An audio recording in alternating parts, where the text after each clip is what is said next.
کبھی سوچا بھی نہیں تھا کہ مجھے ڈائبٹیز ہوگی.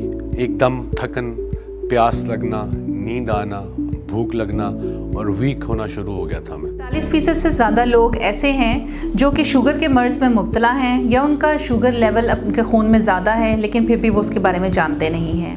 ناظرین, شوگر ایک ایسا مرض ہے جس کو مدر آف النیسز بھی کہا جاتا ہے, کیونکہ اس سے بہت ساری پیچیدگیاں ہونے کا خطرہ ہوتا ہے, خصوصی طور پہ دل کا اٹیک اور فالج کا ہونا اور گردوں کا فیل ہونا شامل ہے. کہ پاکستان اس وقت شوگر کے مریضوں کی تعداد کے لحاظ سے چوتھا بڑا ملک ہے.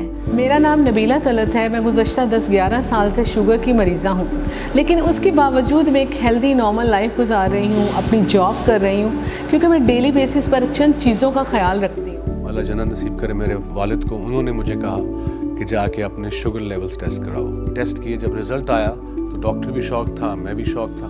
اس کے مناسب علاج سے ہم ان پیچیدگیوں سے بچ سکتے ہیں, خصوصی طور پہ ہیلدی لائف سٹائل اپنانا, واک کرنا اور اپنے طبیب کی مشورے کے مطابق اس کا علاج کرنا بہت ضروری شامل ہے.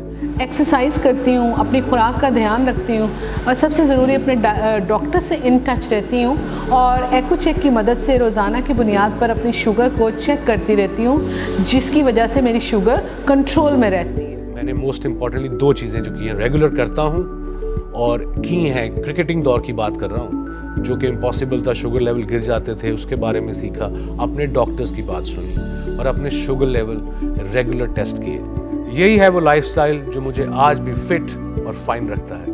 اس ورلڈ ڈائبٹیز ڈے پر خود سے وعدہ کریں, ہیلدی لائف سٹائل فالو کرنے کا ارادہ کریں. Diabetes is manageable, it is in our hands. Diabetes is manageable. It is in our hands. Diabetes is manageable. It is in our hands.